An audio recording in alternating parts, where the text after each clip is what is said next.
Hey, Mark, how you doing, man? How you doing? Tornado survivor Mark Lindquist and his wife Carolyn met with Staff Sergeant Michael Byers near the place they had met 3 years ago. Even Where it was and stuff, it's all changed so much. This is not their first reunion since the tornado. In fact, since then, they have developed a pretty close friendship. You know, Mark thinks of him as a brother. Byers and Mark remembered a day that started out much like any other. Yeah, it was a good day. There had been a few weather warnings on TV, but it was a pretty day. Mark's job was to assist 3 adults with special needs. He was not scheduled to work that day, but he was there spending time with his buddies. And I was just going about supper, and I noticed the sky was dark. I heard it flash across the TV the way there was a tornado on the ground in Joplin. So about that time, I went and looked outside, and it was starting to hail. Mark took the 3 developmentally disabled adults to cover, where they waited out the storm. You could hear it tearing trees out of the ground and things like that, and I remember the air pressure switching, and my ears were hurting so bad, and I remember covering my ears, and we started praying. Missouri National Guard Staff Sergeant Michael Byers headed to work after the tornado swept through the area. I was trying to get to the armory because we know that there was heavy damage at the armory. When we couldn't go any further, we stopped to help. Byers assessed the situation as he stepped over debris and helped wherever he could. We heard the moaning, started digging the rubble, and found him. Byers slowly lifted the rubble off of Mark and noticed he was in bad shape. He had, he had suffered a head injury and lost a lot of blood. So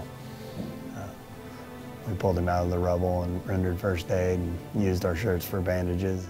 With the number of casualties climbing, Byers had to act fast. He left Mark with his cousin who had come with him before running to the nearest highway for help. I had run up the road and asked some civilians to get their trucks down there to help haul people out and get them to the hospital quickly. They responded well to the asking of their help, and they damaged their vehicles trying to get to the casualties. At the time, Mark's friend Carolyn was living in Montana. She heard of the devastation through national headlines. I was watching the news, and it was big news. It was because it was such a big tornado and so devastating.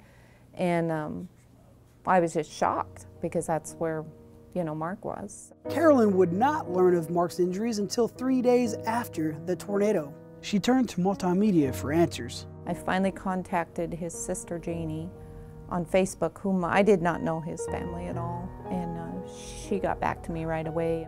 Facebook was also used to start a prayer chain. Word spread that Mark had only a 2% chance of survival. This chain of information brought hope to many family and friends. I spent more time on my knees in prayer than I have my whole life in a matter of weeks. If Mike hadn't found me, there's no way I'd be here. I mean, I barely made it with Mike's quick thinking and actions. Byers' selfless service and loyalty to his community deemed him a hero. His actions were recognized, and he was honored with the Soldier's Medal. The Soldier's Medal for heroism is for risking one's life in non-combat environment. It's the highest award you can get. He saved Mark's life, and we're both forever grateful to him. I'm darn lucky to be here, and thanks to Mikey Byers. I don't know if God sent him or what the deal was. I'm blessed. I know I am. Reporting for the Missouri National Guard, I'm Mark Owen.